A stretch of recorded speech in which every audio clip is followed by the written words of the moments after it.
Boa noite para todos vocês. Hoje estamos no capítulo 12 do Evangelho de Mateus. Capítulo 11, 10 de 11 foi uma luta, por conta da quantidade de informações. O capítulo 12, que nós vamos falar hoje, também é um desafio pelo tamanho. Embora os assuntos até não sejam muitos, vamos fazer um esforço aqui, ver se nós completamos o capítulo hoje, tá? Então, por favor, abram suas Bíblias no capítulo 12. Agora nós iremos entrar em um assunto novo. Lembrando que nas últimas semanas nós falamos sobre como Jesus preparou os seus discípulos, os treinou, vacinou eles com relação às adversidades. E depois no capítulo 11 ele sai junto com os seus discípulos em missão. Agora o capítulo 12 ele tem um foco um pouco diferente. Ele fala sobre algo que acontece na missão de Jesus e seus apóstolos de maneira muito específica. A oposição dos fariseus, principalmente dos fariseus, mas de toda a casta religiosa da época, contra o ministério de Jesus, contra aquilo que estava sendo pregado. Então este capítulo fala basicamente sobre isso, e a gente começa a ver que o ataque dos fariseus ele é muito sistematizado. Eles começam a questionar cada coisa que Jesus faz. A autoridade de Jesus, o jeito de Jesus fazer cura, o dia que Jesus faz cura e uma série de outras coisas. Por que é interessante a gente observar os detalhes a respeito disso daqui? Porque há algumas passagens aqui que vocês vão ver que Jesus invoca textos do Antigo Testamento, dizendo que, na verdade, os religiosos da época estavam compreendendo de maneira equivocada aquilo que era o desejo de Deus através dos seus preceitos, inclusive os da lei. Porque o pessoal estava muito apegado ao rito, estava muito apegado àquilo que era a observância dos mandamentos nas suas minúcias do aspecto religioso. E não necessariamente compreendendo que o propósito daquilo que é a lei de Deus é com que o nosso coração esteja alinhado com a vontade dele, e aí, obviamente, nós deveríamos nos tornar pessoas mais misericordiosas, como Deus é misericordioso. Então, gente, o religioso dessa época não é diferente do religioso de hoje. Tem muita gente que está querendo botar cercas no reino de Deus, dizendo que a única maneira pela qual você pode ter um relacionamento com Ele, ou você pode ter uma verdadeira adoração, é se você seguir um rito. E esse povo aqui era muito bom em se apegar a ritos. E eles pegavam aquilo que entendiam em cima das Escrituras e faziam um negócio assim ser bem estreito mesmo, um caminho bem apertado. Agora Jesus traz uma perspectiva mais suave, mais leve. Uma perspectiva que torna possível a caminhada agora, segundo a vontade de Deus, mas sem esse peso dessa religião que acaba que não salva ninguém, mais atrapalha do que ajuda. Então, para a gente entrar no texto, pedir para o Narlo ler para nós hoje o capítulo 12, por favor. Pode ler inteiro, viu, Narlo? Naquele tempo, passou Jesus pelas searas em um sábado, e os seus discípulos, tendo fome, começaram a colher espigas e a comer. E os fariseus, vendo isso, disseram-lhe: eis que os teus discípulos fazem o que não é lícito fazer num sábado.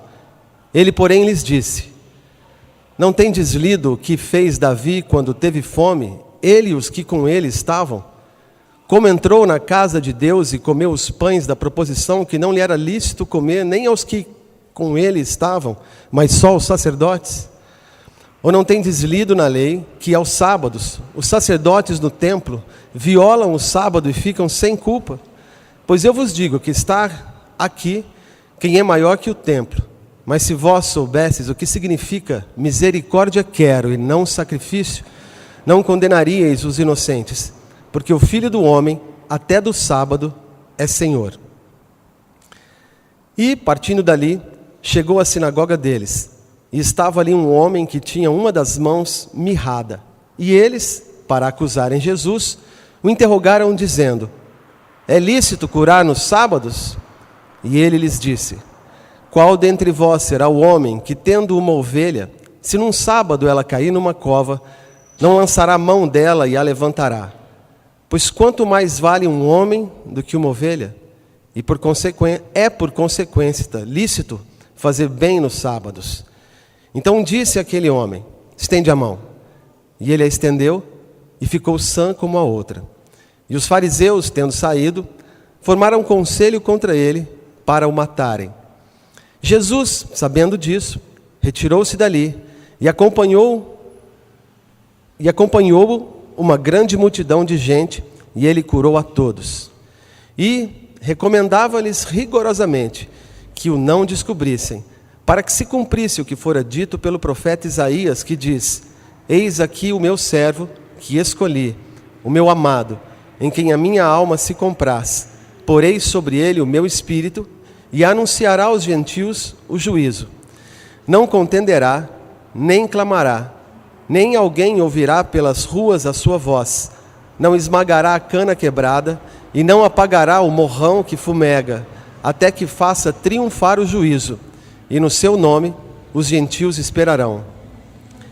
Trouxeram-lhe então um endemoniado, cego e mudo, e de tal modo o curou, que o cego e mudo falava e via, e toda a multidão se admirava e dizia: Não é este o filho de Davi? Mas os fariseus, ouvindo isso, diziam: Este não expulsa os demônios, senão por Belzebu, príncipe dos demônios.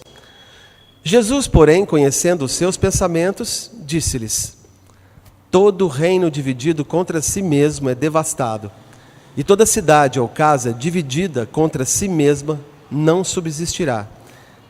E se Satanás expulsa a Satanás, está dividido contra si mesmo. Como subsistirá, pois, o seu reino? E se eu expulso os demônios por Belzebu, por quem os expulsam então os vossos filhos? Portanto, eles mesmos serão os vossos juízes. Mas se eu expulso os demônios pelo Espírito de Deus, é conseguintemente chegado a vós o reino de Deus. Ou como pode alguém entrar em casa de homem valente e furtar os seus bens, se primeiro não manietar o valente, saqueando então a sua casa? Quem não é comigo é contra mim, e quem comigo não ajunta, espalha. Portanto, eu vos digo: todo pecado e blasfêmia se perdoará aos homens, mas a blasfêmia contra o Espírito não será perdoada aos homens. E se qualquer disser alguma palavra contra o Filho do Homem, ser-lhe-á perdoado.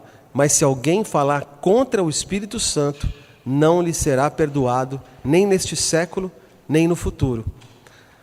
Ou dizieis que a árvore é boa e o seu fruto bom, ou dizeis que a árvore é boa e o seu fruto bom, ou dizeis que a árvore é má e o seu fruto mau. Porque pelo fruto se conhece a árvore. Raça de víboras, como podeis vós dizer boas coisas sendo maus? Pois do que há em abundância no coração, disso fala a boca. O homem bom tira boas coisas do seu bom tesouro, e o homem mau, do mau tesouro, tira coisas más. Mas eu vos digo que toda palavra ociosa que os homens disserem, hão de dar conta no dia do juízo. Porque por tuas palavras serás justificado, e por tuas palavras será condenado. Então alguns dos escribas e dos fariseus tomaram a palavra, dizendo: Mestre, quiséramos ver da tua parte algum sinal. Mas ele lhes respondeu e disse: Uma geração má e adúltera pede um sinal, porém não se lhe dará outro sinal, senão o do profeta Jonas. Pois como Jonas esteve 3 dias e 3 noites no ventre da baleia, assim estará o Filho do Homem 3 dias e 3 noites no seio da terra. Os ninivitas ressurgirão no juízo com esta geração e a condenarão, porque se arrependeram com a pregação de Jonas. E eis que está aqui quem é mais do que Jonas. A rainha do sul se levantará no dia do juízo com esta geração e a condenará, porque veio dos confins da terra para ouvir a sabedoria de Salomão. E eis que está aqui quem é mais do que Salomão. E quando o espírito imundo tem saído do homem, anda por lugares áridos, buscando repouso e não o encontra. Então diz: Voltarei para minha casa, de onde saí. E voltando, acha-a desocupada, varrida e adornada. Então vai e leva consigo outros 7 espíritos piores do que ele, e, entrando, habitam ali. E são os últimos atos desse homem piores do que os primeiros. Assim, acontecerá também a esta geração má. E falando ele ainda à multidão, eis que estavam fora sua mãe e seus irmãos, pretendendo falar-lhe. E disse-lhe alguém: eis que estão ali fora tua mãe e teus irmãos, que querem falar-te. Porém ele, respondendo, disse ao que lhe falara: quem é minha mãe e quem são meus irmãos? E estendendo a mão para os seus discípulos, disse: eis aqui minha mãe e meus irmãos. Porque qualquer que fizer a vontade de meu Pai, que estás nos céus, este é meu irmão, irmã e mãe. Muito bom. Voltando, irmãos, para o começo do capítulo aqui, como eu disse para vocês, aqui nós temos a situação em que eles estão em missão e começam a sofrer as oposições dos fariseus. Esse capítulo basicamente fala sobre isso, né, como eu já disse, e no verso 1 nós vemos uma situação muito particular e que é endossada por uma passagem do Antigo Testamento. Mas como eu disse, os religiosos estão procurando cabelo em ovo. Eles querem desqualificar o outro através de suas percepções. No verso 1, qual é o contexto da história? Jesus está andando com seus discípulos, eles têm fome, e então eles, passando num milharal, colhem algumas espigas com as suas mãos, abrem as espigas e começam a comer o milho do jeito que está ali mesmo. Aí, o que acontece? Os religiosos se portaram diante dos discípulos e falaram assim: olha, o que esses homens estão fazendo é ilícito. Para começar, eles estão mexendo no campo de outra pessoa. E segundo, que hoje é sábado. E aí você pergunta assim, mas o que tem a ver o ser sábado, né, com a questão de ir lá e pegar alimento? Então há muitas coisas que estão implícitas aqui nessa história que faziam sentido para um judeu daquela época. O texto em Deuteronômio capítulo 23, verso 25, fala sobre um direito que todo cidadão israelita tinha, de que se ele estivesse passando por uma plantação, ele tivesse fome, ele poderia colher com a sua própria mão para se alimentar. O que era considerado roubo ou furto? Se ele fosse lá e levasse um cesto para carregar e levar embora. Mas ir lá e colher com a sua própria mão, só para se alimentar, era algo perfeitamente natural. Então o que os discípulos estão fazendo nesse contexto é algo que está de acordo com o mandamento de Deus. Algo perfeitamente natural. Só que o que acontece? No verso 2, eles criticam o ato do que está acontecendo ali, dizendo que eles estão pecando contra a lei de Deus, porque estão colhendo as espigas, segundo o texto de Deuteronômio, num dia de sábado.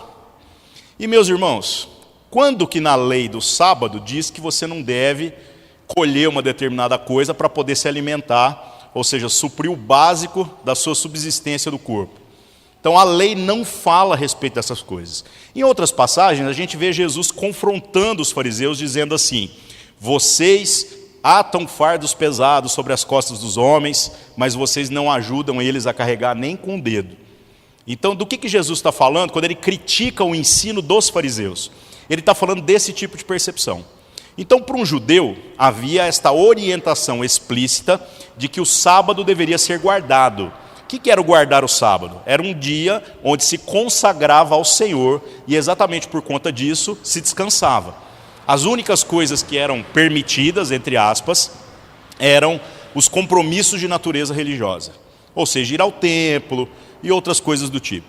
Agora o que acontece? Acontece que os caras estão pegando alimentos. E os fariseus, segundo a sua interpretação da lei, estão jogando um fardo sobre as costas dos discípulos. Porque na interpretação dos rabinos, havia um monte de preceitos acerca do que significa trabalhar num sábado. Então eles pegaram a simplicidade do mandamento e transformaram num pacote de coisas a serem observadas. Eu fico até assustado de pensar nisso, porque se parece muito com o evangelicalismo dos nossos dias.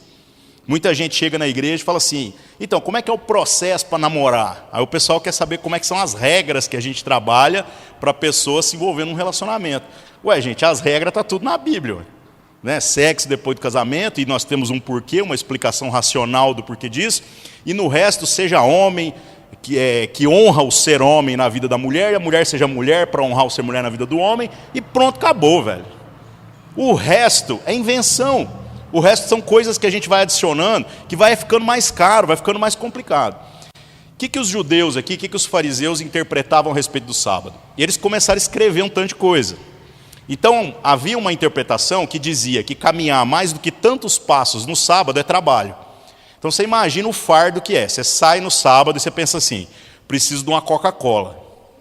Então, eu vou no boteco ali, perto. Aí, você vai contando os passos. Então, eu não lembro o número exatamente, mas digamos que eles dissessem assim, ó, andar mais de 200 passos é trabalho. Então, o cara anda até 100. A hora que deu 100, ele tem que virar e voltar, porque senão ele não consegue voltar para casa. Olha o tamanho da opressão religiosa que esse povo se submetia. Haviam outras coisas.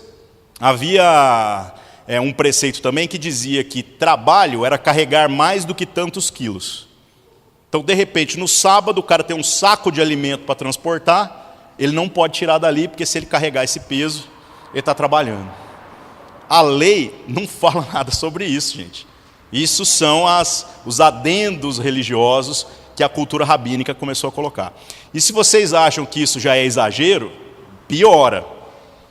Havia uma interpretação rabínica, que mais para frente nós vamos citar em outro contexto aqui, que dizia o seguinte, que se um homem está andando na rua e tiver vontade de cuspir, ele não pode cuspir no chão.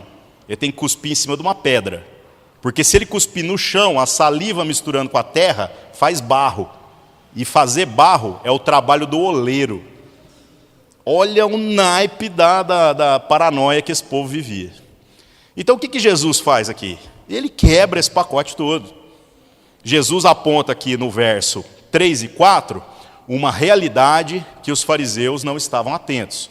O que ele diz? Ele diz assim, olha, os sacerdotes violam o sábado. Por que os sacerdotes violam o sábado? Porque no sábado é o dia que eles mais trabalham, que era o dia do culto a Deus. Então o sacerdote não viola o sábado? Para fazer o culto acontecer, os caras têm que pegar peso, têm que andar um tantão, têm que fazer tudo o que vocês estão dizendo que não pode fazer. Então deixa eu explicar uma coisa para vocês. As pessoas que estão andando aqui junto comigo, elas estão passando por uma necessidade. E como eu sou senhor do sábado, está justificado aquilo que eles estão fazendo. Até porque o propósito da violação do sábado que o sacerdote comete é exatamente para cumprir o serviço a Deus. E aí Jesus dá aquela carteirada, ele fala assim, então, já que eu sou o filho do homem, ou seja, eu sou Deus, quem está junto comigo, tudo que faz junto comigo, está isento de responsabilidade de estar ofendendo a lei ou qualquer outra coisa do tipo. Porque eles estão se alimentando, porque eles estão numa jornada, eles estão numa missão junto comigo. Então Jesus literalmente dá uma carteirada aí nessa história. No versos 5 e 6, ele fala que os discípulos não poderiam ser censurados, pois o propósito do templo é exatamente a obra de Cristo, a anunciação da vontade de Deus. E Jesus então reivindica dizendo, o que eu vim fazer é trazer a vontade de Deus. Então, de certo modo, quando esses estão violando o sábado, assim como os sacerdotes violam, eles estão fazendo algo perfeitamente natural e que é de acordo com a Escritura. No verso 7, a gente tem aqui uma interpretação de Jesus do texto de Oséias, capítulo 6, verso 6. A gente já falou sobre isso nos capítulos anteriores, porque não é a primeira vez que Jesus cita esse texto, mas ele repete, ele diz assim, misericórdia quero e não sacrifícios. O que ele está dizendo? Ele está dizendo que Deus deseja corações alinhados com a vontade de Deus, muito mais do que obediência a ritos religiosos. Qual é o propósito do rito, gente? O propósito do rito é gerar uma consciência. Nós não somos salvos na nossa caminhada de fé por conta das coisas que nós fazemos para Deus. Vocês acham mesmo que Deus está precisando de um culto? Se a gente não fizer culto aqui, Deus vai entrar em crise. Ele vai morrer de depressão. Vocês acham que Deus está precisando de um louvor para ele se sentir adorado? Você acha que Deus está precisando da nossa oração para ele saber o que a gente está precisando? Chega a ser até infantil esse tipo de pensamento. Então, por que nós vivemos toda uma jornada de espiritualidade baseada em ritos, em ações repetitivas que acontecem na nossa vida e que têm um propósito: nos guiar para um caminho de entendimento. Quando a gente entende, a gente se liberta do rito. A gente não fica mais vivendo no passar com nota 6 naquilo que é a proposta de Jesus da graça. A gente supera aquilo que é o mandamento e faz muito mais do que aquilo que a lei manda. Então toda a lei, todo o Antigo Testamento, ele fala sobre ritos. Ele fala sobre processos. Agora na graça nós estamos sendo chamados para excedermos os ritos da lei. Excedermos tudo aquilo que o Antigo Testamento traz para nós. Então Jesus está dizendo, mais do que sacrifícios, Ele quer misericórdia. Então se há uma pessoa que está passando por uma necessidade, é possível que eu quebre o rito religioso para poder atender essa necessidade? Sim, é possível e é necessário, pois se nós não fizermos também, nós estaremos pecando por omissão. Então Jesus é misericordioso, Ele se compadece da fome da sua própria equipe, né? Do seu próprio grupo. No verso 8, carteirada de novo de Jesus, Ele diz que o Filho do Homem, ou seja, Ele mesmo, é Senhor do sábado. Então, vocês estão aí discutindo o sábado. Falou, além de eu ser o Senhor de todas as coisas, eu também sou o Senhor do sábado. Então o sábado não é para mim? Então vocês calam a boca, se eu estou dizendo que o que eles estão fazendo está certo, está certo. E aí você imagina o senso, né, o grau de ofensa que isso tem para com os religiosos da época. Os fariseus ficaram nervosos, porque a argumentação de Jesus faz todo sentido. No verso 9, meus irmãos, o que acontece? Jesus vai para a sinagoga deles. Uma referência muito interessante aqui, né? Sinagoga deles. Então onde que Jesus vai? Ao lugar de culto dos fariseus. Tem gente que fica assim, mas Jesus ia na igreja. Gente, Jesus está sempre no templo ou nas sinagogas. E Ele está lá por causa de Deus? Gente, Jesus precisava de um culto para falar com Deus. Ele era Deus. Então por que Ele está lá? Por conta das pessoas. Lá é o lugar onde as pessoas se reuniam para compartilhar ensinos da palavra de Deus. E aqui Jesus afronta mesmo, né? Os caras estão lá criticando Ele, aí Ele vai na sinagoga dos caras. A sinagoga tem uns ritos muito interessantes. Existe um momento da exposição da Escritura, e depois existe um momento onde os rabinos podem falar. Ou seja, cada um, na verdade qualquer um poderia falar, né? Só que a gente define o que é um rabino. Rabino, que é a palavra rabi, significa mestre, né? Então os mestres eles podem falar à medida que eles têm alguma coisa para falar. E pela média daquilo que é falado ali, eles vão endossando aquilo que é verdade e aquilo que não é. Então se chega um cara lá falando besteira, os mestres vão dar uma surra nele na argumentação em cima da Escritura. É um modelo muito interessante. Só que Jesus, quando chegava nesses lugares e começava a falar sobre a lei, ele dava um banho em todo mundo. Tanto que os próprios fariseus chamam ele de rabi, ou de mestre, que seria, na religião judaica, o equivalente a chamá-lo de rabino, como se ele fosse um sacerdote, um mestre da própria religião deles. E por que eles fazem isso? Porque ele manja do que ele está falando, ele sabe o que ele está fazendo. No verso 10, diz que estando Jesus lá nessa sinagoga, que era um ponto de pregação dos fariseus, apareceu um homem que tinha uma mão com defeito, né? Uma mão mirrada, diz o texto. E aí os fariseus perguntam para Jesus, e aí, é lícito curar no sábado? É permitido fazer cura no sábado? E os caras estão provocando Jesus. Estão querendo ver como que ele agora, que se apresenta como mestre, pode argumentar em favor daquilo que ele está defendendo. E no verso 11, o que acontece? Jesus fala a história da ovelha e tudo mais, e ele cita essa ideia de que quando você tem uma ovelha que caiu num buraco, você no sábado vai lá e vai tirar ela. Você não vai deixar ela morrer lá dentro do buraco, por quê? Porque a ovelha vale dinheiro. E se a gente faz esse esforço todo, até mesmo com relação aos animais, por que a gente deveria não fazer o mesmo por pessoas? Então no verso 12, o que Jesus aponta é que uma pessoa vale muito mais do que um animal. E que não faz sentido a gente ter essa conduta dúbia, né? De você tratar um animal com zelo e depois você tratar uma pessoa com desprezo. Então o que Jesus faz? Jesus, no final das contas, no verso 13, depois de convencê-los com a sua teoria, ele vira e fala: estende a mão. E o cara estende a mão e a mão é curada. E isso acrescenta um pouquinho mais de raiva agora nos fariseus, porque ele não só está os afrontando, como está os afrontando no sábado, dentro da sinagoga deles. Qual dos fariseus tinha autoridade para curar alguém? Essa era a grande crise, nenhum deles. Então Jesus não apenas argumentava, como ele demonstrava a autoridade que Deus lhe deu, por conta dele ser filho de Deus.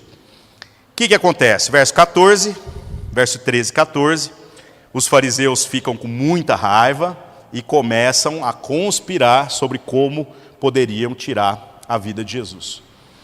Essa conspiração ela fica tão séria, mas tão séria, que os fariseus, inclusive, o texto aponta, tomam conselho com um grupo chamado herodianos. O que são os herodianos? São pessoas que fazem parte da religião judaica, mas que têm influências na liderança romana sobre a região. São os caras que são literalmente os puxa-sacos do Herodes, que é o governador da província. Então, qual que é a ideia dos caras? Eles ficam assim: vamos matar esse Jesus? Os crentes estão falando isso, hein, gente? Vamos considerar que aqui os fariseus, nós estamos falando dos pastores de Deus para esse povo, da religião de Deus, hein? Eles ficam com tanta raiva que eles pensam assim: nós precisamos matar esse cara. Mas nós somos crentes, né? Então como é que nós vamos sujar a mão? Já sei. Vamos procurar então os caras do governo, o governo que eles desprezam, o governo que eles odeiam, mas na hora que interessa, eles vão lá para tentar negociar alguma coisa.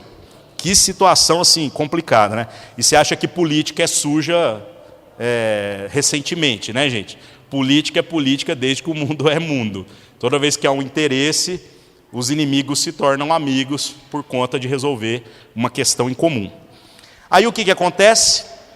No verso 15, Jesus, sabendo que ele está sendo não apenas odiado, mas como já até mesmo um plano que está partindo quase para a prática no sentido de persegui-lo, Jesus sai daquele lugar. Ele sai da sinagoga e a multidão vai acompanhando ele, e ele vai curando as pessoas, e por aí vai. O que acontece nos versos seguintes? No verso 16, Jesus insiste e fala assim: galera, não divulguem as coisas que eu estou fazendo aqui. Não divulguem as coisas que eu estou ensinando para vocês. Guardem no coração, vivam com isso tudo, mas não saiam espalhando por aí que eu sou o Messias, que eu estou fazendo uma obra e papapá. Por que Jesus fez isso? E a razão é muito simples, porque Jesus tinha plena consciência do seu tempo. Ele sabia que ali não era o momento dele morrer. O momento dele, lá no finalzinho da história, quando ele é crucificado, era um momento que ele já tinha plena consciência de como e de quando ia acontecer. Então ele faz com que as pessoas não propaguem a sua fama antes do prazo, para que não seja antecipado esse prazo, para que ele possa fazer todas as coisas que ele tem que fazer. Então é uma loucura você pensar isso, né? Porque Jesus é homem, ele sente como homem, ele tem dor de barriga igual a todos nós, ele passa frio. Você imagina a situação, ele é homem, mas ao mesmo tempo ele tem algumas percepções que transcendem essa humanidade. Então ele é Deus. Como que isso funciona? Não sabemos. Esse é um grande mistério, como que as duas naturezas se harmonizam de maneira tão perfeita na pessoa de Jesus. Então Jesus tem essa postura exatamente por conta disso. E do verso 17 ao verso 21, há uma citação aqui, que é uma citação do livro do profeta Isaías, especificamente do capítulo 42, de 1 a 4. Fala aqui, no verso 18, eis aqui o meu servo que escolhi, o meu amado em quem a minha alma se compraz, porei sobre ele o meu espírito e anunciará aos gentios o juízo. Não contenderá, nem clamará, nem alguém ouvirá pelas ruas a sua voz. Não esmagará a cana quebrada e não apagará o morrão que fumega, até que faça triunfar o juízo. E no seu nome os gentios esperarão. Uma curiosidade aqui, irmãos. O texto é lá de Isaías, está sendo citado aqui no Evangelho de Mateus. E você percebe como o texto em duas ocasiões fala sobre como que Deus vai anunciar o caminho do Senhor, o caminho da salvação, também para os gentios. Quem são os gentios? Aqueles que não são do povo de Israel, que não são judeus, que não são herdeiros da promessa que vem desde lá de Abraão, por linhagem sanguínea. Então nós somos gentios. Os outros povos, aqueles que os judeus consideravam como pagãos. É inacreditável como na história da Escritura, o tempo todo Deus está falando sobre promessas para o povo de Israel, que é uma promessa específica, mas ao mesmo tempo Deus está esfregando na cara deles a ideia de que Deus, por sua misericórdia, vai estender a sua promessa a todas as nações da terra. Só que, por incrível que pareça, eles não perceberam isso. Você percebe isso quando a gente chega lá no livro de Atos. No livro de Atos, qual era a grande crise da igreja? Eles só pregavam para judeus, pois eles acreditavam que outros povos não eram dignos de receber o Espírito Santo.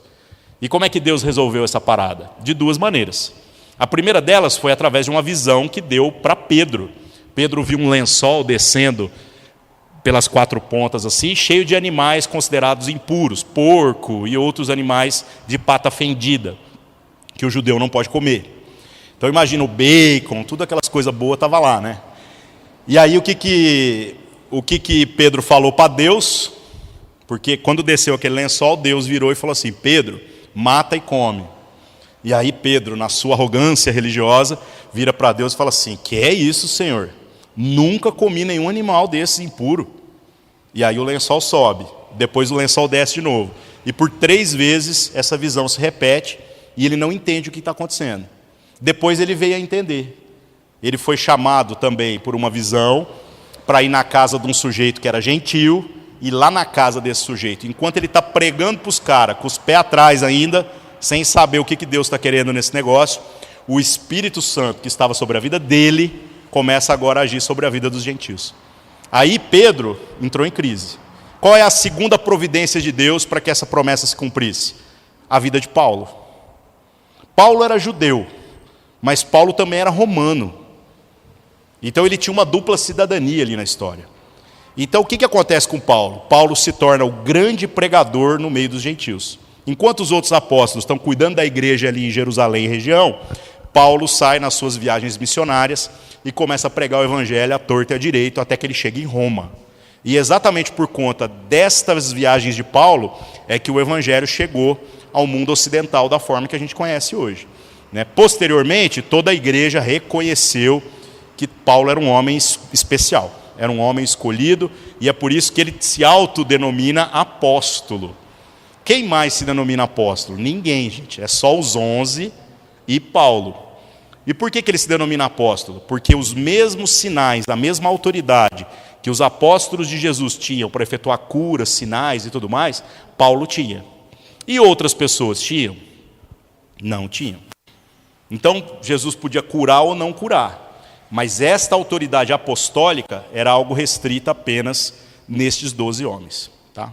Bom, voltando para a história aqui, então, do verso 17 ao verso 21, repete o texto de Isaías, capítulo 42. Por isso, no nosso plano de leitura, a gente fica indo assim, Antigo Testamento, Novo Testamento, Antigo Testamento, Novo Testamento.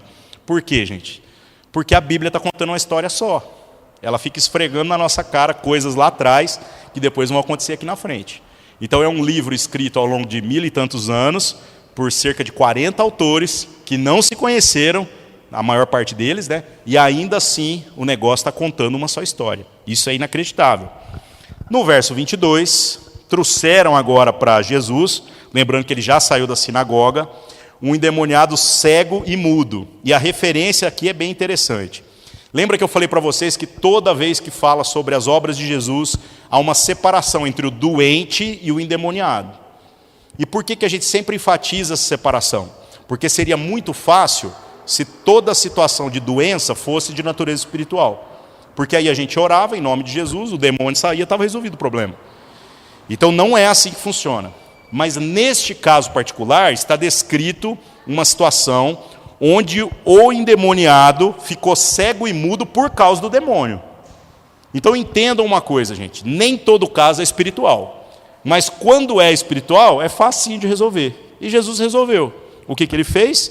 Ele expulsou o demônio e, por fim, o cara não apenas passou a enxergar, como também passou a falar.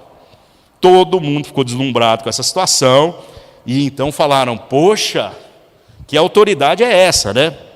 Aí no verso 24, os fariseus, os caras lá da sinagoga, que ele já saiu de lá, não está mais próximo dos caras, ao ouvir o que ele fez, começam agora a provocá-lo. Diz assim, ele não expulsa os demônios, senão por Belzebu, príncipe dos demônios. Ou seja, disseram que Jesus tem autoridade sobre os demônios, porque ele é mancomunado com os próprios demônios. E Jesus entra aqui em um debate que, mais uma vez, vai para um lado até de lógica, né? Um debate até retórico. O que Jesus argumenta? Ele fala o seguinte, verso 25 e 26. Todo reino dividido contra si mesmo é devastado, toda casa ou cidade dividida não subsistirá. E aí no verso 26 e 27, ele vem puxando a ideia na seguinte argumentação. Ele diz assim, ora, vocês expulsam demônios, porque entre vocês há alguns exorcistas, uma coisa que realmente havia no meio da cultura rabínica. E quando vocês fazem, é para a glória de Deus. Agora, quando eu faço, é pelo poder de Satanás. E isso não faz sentido. O que vocês estão argumentando é que, dependendo quem faz a mesma ação, o negócio é válido ou não é válido. E qual é a lógica disso segundo a lei? Explica para mim. É isso que Jesus está dizendo. Porque quando vocês expulsam o demônio está certo, mas quando eu expulso o demônio está errado. O que eles estão fazendo, os fariseus aqui? Usando um tipo de argumento falacioso. O que é um argumento falacioso? É algo que parece verdade, parece lógico, mas possui premissas equivocadas.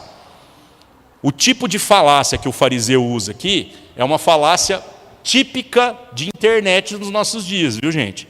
As pessoas usam isso demais no Facebook, que é a falácia ad hominem. O que ela significa?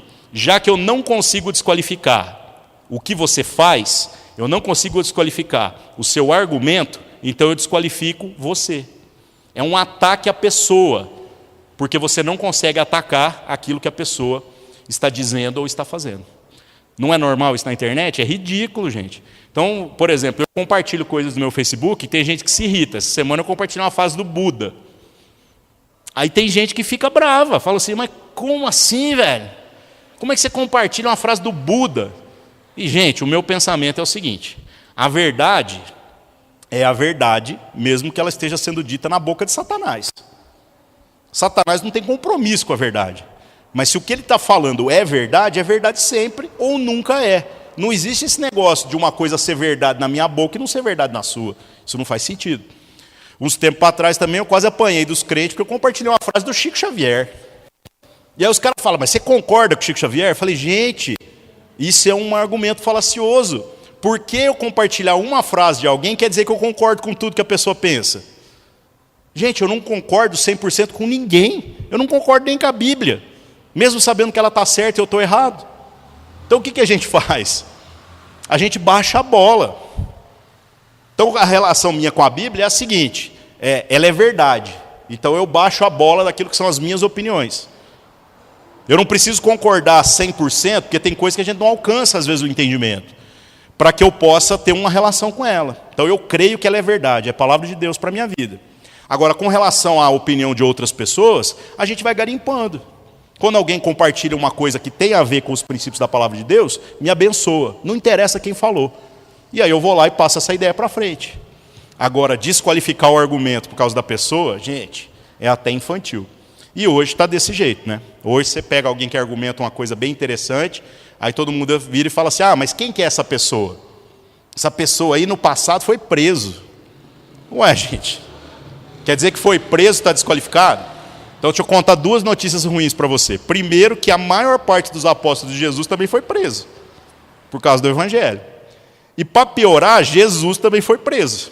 Porque antes dele ser torturado e crucificado, ou seja, morrer de pena de morte, ele foi preso, passou a noite na cadeia. E foi sentenciado, foi condenado e foi executada a pena. Então, se esse tipo de argumento fizesse sentido, tudo bem, mas como não faz, pelo amor de Deus, cuidado, viu, gente? Cuidado com esse tipo de argumentação. O que acontece em seguida? Verso 28, 29, Jesus fala agora que ele expulsa os demônios pelo Espírito de Deus, e é exatamente por isso que é chegado o reino de Deus. No verso 29, ele faz uma observação aqui extremamente interessante. Ele diz que não é possível que alguém entre na casa de um homem valente e furte os seus bens sem primeiro amarrar o valente, sem primeiro ir lá e amarrar o dono da casa. Do que Jesus está falando? Ele está falando sobre uma situação extremamente interessante, que é a maneira pela qual a sua autoridade se relaciona com os demônios, com essas entidades malignas que estão trazendo opressão na vida das pessoas. Jesus não chega pedindo licença. Quando Jesus chega e está lá naquela casa cheia de demônio, ele vem e amarra o valente. Então, talvez daí que vem a expressão dos evangélicos, dos crentes, que fala, está amarrado em nome de Jesus, né? Então, da onde vem essas coisas, né, gente? Das experiências práticas. Mas, literalmente, é daqui que Jesus traz essa ideia. Ele diz que quando ele chega na casa, e a casa é a vida de uma pessoa, ele não respeita, não. Ele vem, amarra o demônio e rouba tudo que tem ali. O que ele está roubando? Tudo que é de valioso, a vida da pessoa para Deus. Então, esse é o jeito de Deus trabalhar. No verso 30... ele fala que quem não é com ele é contra ele, né? Quem não ajunta, espalha. E o sentido dessa frase é também bem pesado. Basicamente é o seguinte, não existe neutralidade na luta de Deus contra as obras das trevas. Então, quem alegar neutralidade é das trevas.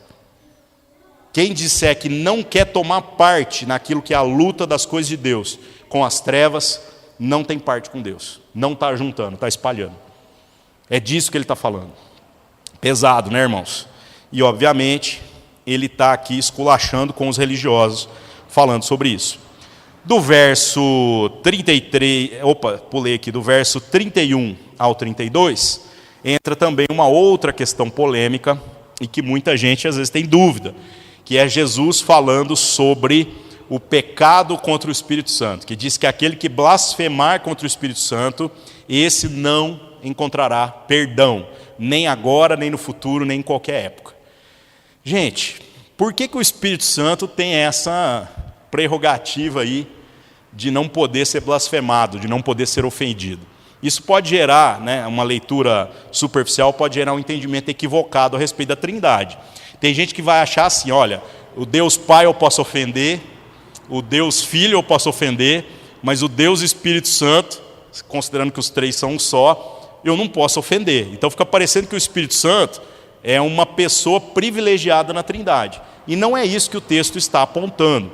A ideia da gente cometer uma blasfêmia, uma ofensa contra o Espírito Santo, ela na verdade não seria apenas o pronunciar alguma coisa contra o Espírito Santo. Há várias interpretações, mas há duas mais aceitas entre os teólogos a respeito do que isso significaria. Uma delas seria que a blasfêmia contra o Espírito Santo seria a que esses homens cometeram, a ver Jesus fazendo milagres pelo poder do Espírito Santo e atribuir esta obra a Satanás. Então essa é uma das teorias do que vem a ser essa blasfêmia contra o Espírito Santo.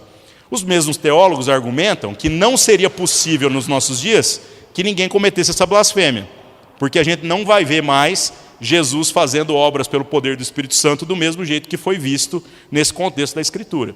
A maneira pela qual a obra do Espírito Santo hoje age é através da vida dos cristãos, e não através do próprio Cristo diretamente, como aconteceu aqui nesse contexto do Evangelho. A segunda linha que fala sobre esse pecado contra o Espírito Santo argumenta que este pecado seria o resistir à obra do Espírito. Então, também, teoricamente, ninguém pode voluntariamente cometer esse pecado contra o Espírito Santo se ele é de Deus.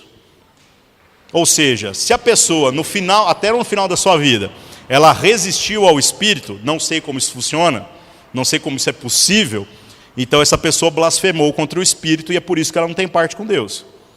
Se ela não fez isso, então ela tem parte com Deus. Agora, uma coisa nas duas teorias é fato. Esta questão é uma questão de natureza espiritual e muito mais teórica do que prática. E nós não temos discernimento a respeito do quando que uma outra pessoa pode vir a blasfemar contra o Espírito Santo. Ou seja, você pode ter ciência a respeito da sua própria vida, mas não dá para você julgar a vida de uma outra pessoa dizendo que ela agora não tem parte mais com o Espírito Santo. Então, como é que a gente tem que viver? A gente tem que viver assim. Se você acha que determinada coisa é um pecado contra o Espírito Santo, não faça. Fique longe disso. E na dúvida entre se o irmão pecou contra o Espírito Santo ou não, trate-o como irmão, como se ele não tivesse feito.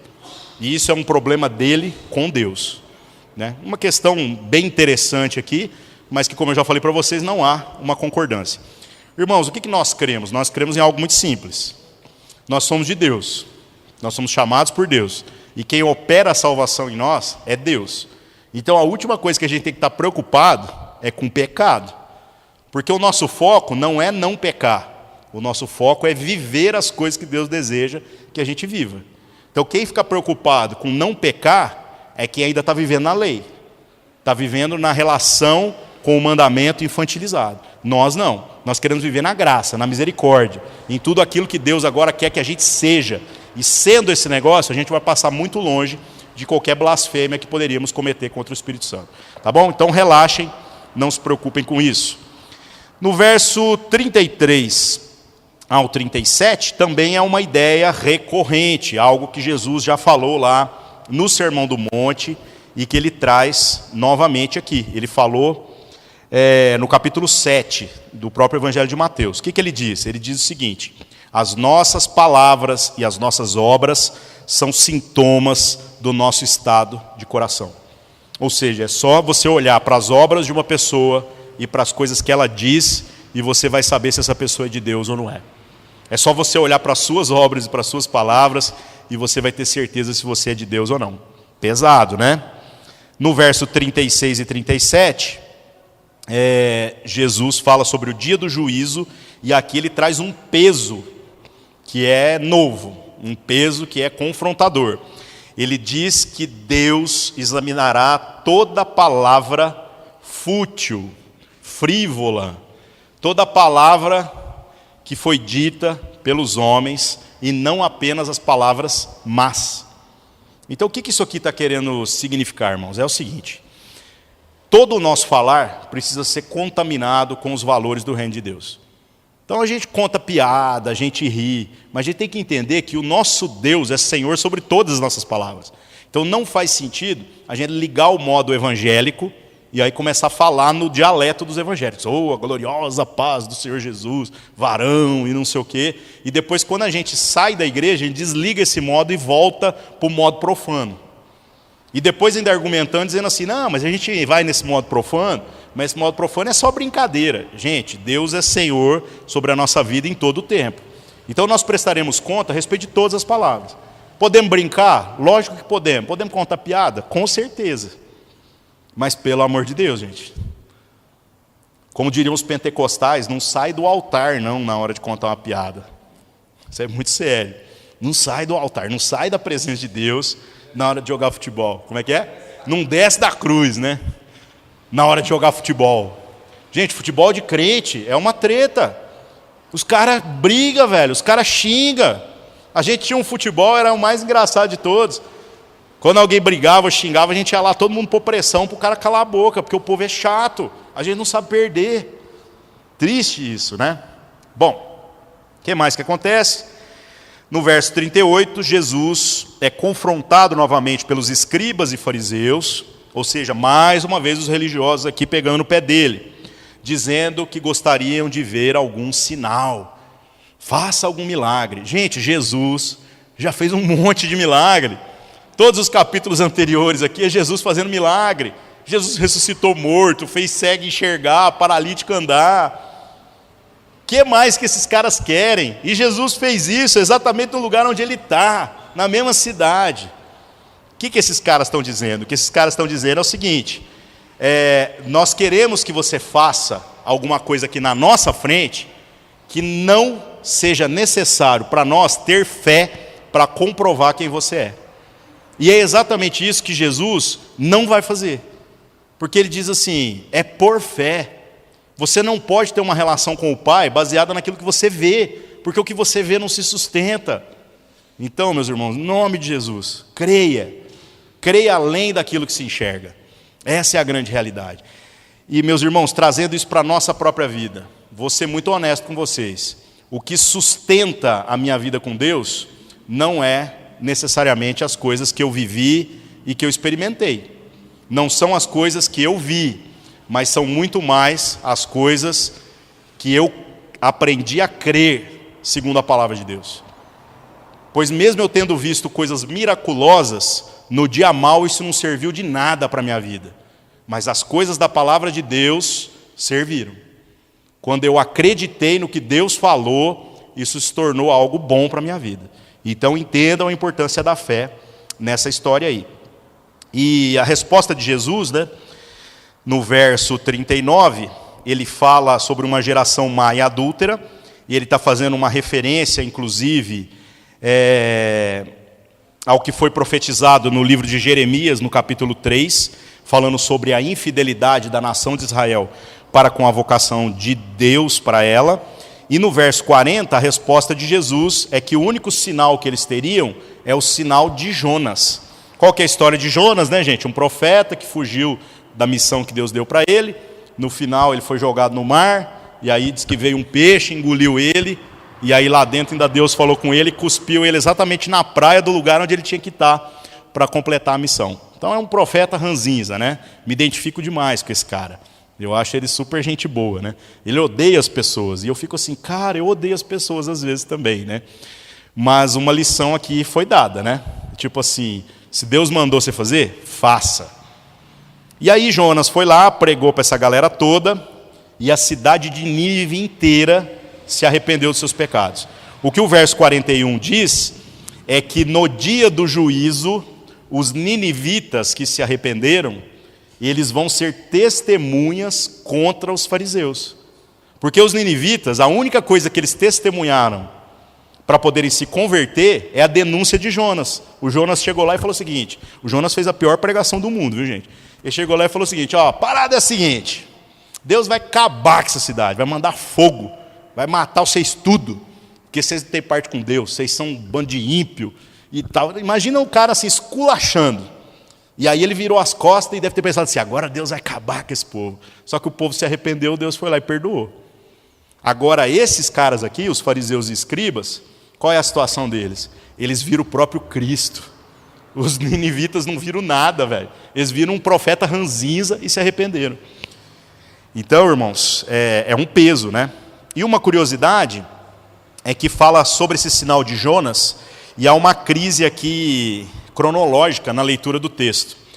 Porque o texto fala que assim como Jonas ficou 3 dias e 3 noites no ventre do peixe, também assim o Filho do Homem ficaria 3 dias e 3 noites sobre a terra antes dele ressuscitar, né?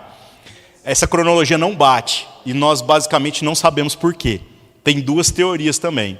Uma delas é de que a crucificação não aconteceu na sexta, ela aconteceu na quinta. Aí, obviamente, a cronologia bateria. Então, a crucificação teria acontecido na quinta de tarde. Se ela aconteceu na quinta de tarde, a gente tem 3 noites e 3 dias. Se ela aconteceu na sexta, fica faltando uma noite. Então, pode ser que isso tenha algum significado profético que nós não sabemos interpretar. Ou simplesmente pode ser uma expressão idiomática. O 3 dias e 3 noites como uma expressão de dia completo. Né? Então, o que isso é? Não sabemos. Honestamente, não temos conhecimento a respeito disso. Mas é uma curiosidade, né? O verso 42 fala sobre a rainha de Sabá. Qual é a história da rainha de Sabá? Uma rainha lá da Etiópia, rica, bonitona, com certeza não era loira e branquinha europeia, ela devia ser negra, e é curioso que o texto não aponta para isso, que também dá uma percepção para nós muito interessante de como os povos negros no contexto do Novo e do Antigo Testamento eram tão comuns que dificilmente você vê alguma referência a eles. Interessante isso, né? Mas essa rainha, ela ouviu falar da sabedoria de Salomão, ou seja, ela é de um outro povo, de um outro Deus, mas ela ouviu falar da sabedoria de Salomão, e aí ela montou uma senhora comitiva para ir lá ouvir a sabedoria que Deus deu para Salomão. E ela chegou com muitos presentes, aquela parada toda, E ela chegando lá, ela ouviu tudo que Salomão tinha para falar sobre Deus e ela ficou admirada. Ela reconheceu que realmente aquelas palavras eram de Deus. E o que o texto está dizendo? Que essa rainha vai se levantar no último dia. O que o texto dá a entender é o seguinte: até essa mulher reconheceu as coisas de Deus. Até essa mulher virou crente na hora que ouviu as coisas que Salomão falou.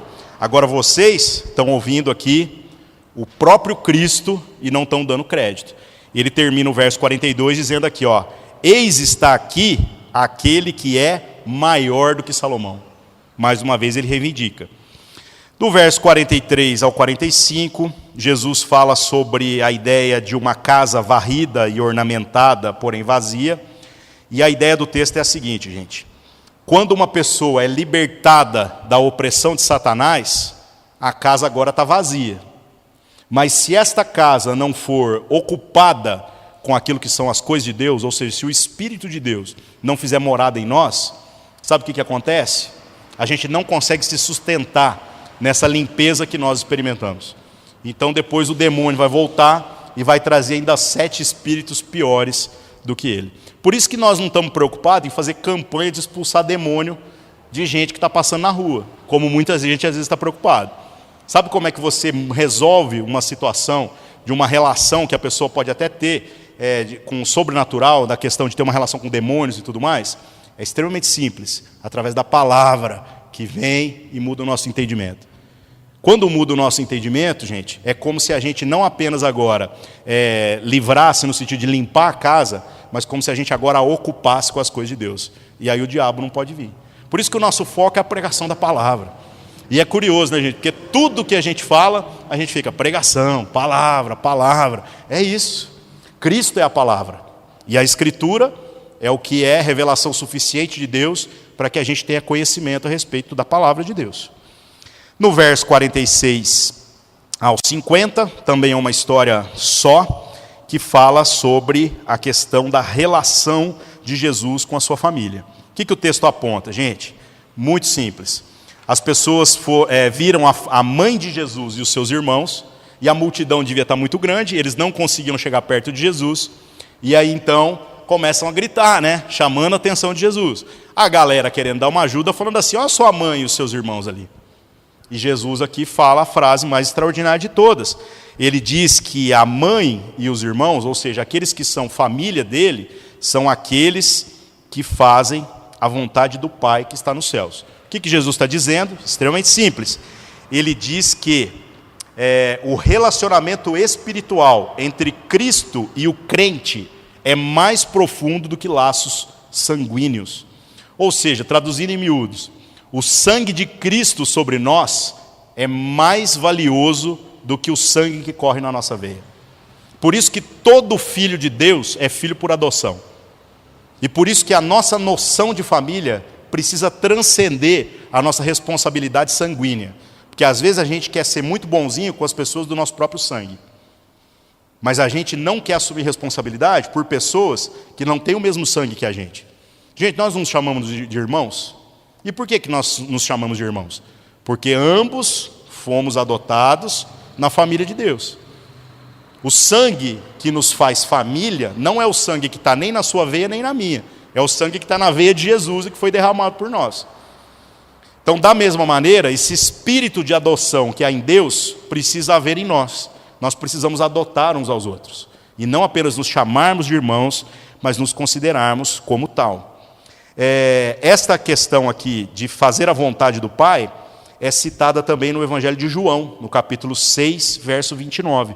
O próprio Jesus diz, ele diz assim, ó: a obra de Deus é esta, que creiais naquele que ele enviou. Esta é a obra de Deus. Então, o que é fazer essa vontade de Deus para que você seja reconhecido como família? É crer em Jesus. É para isso que nós somos chamados. Beleza, irmãos? Tivemos que correr um pouquinho aqui, porque o capítulo é bem grandão, né? Mas é essa a ideia. Muito bom, vamos orar e que Deus nos abençoe. Senhor nosso Deus, obrigado mais uma vez por estarmos reunidos na Tua presença.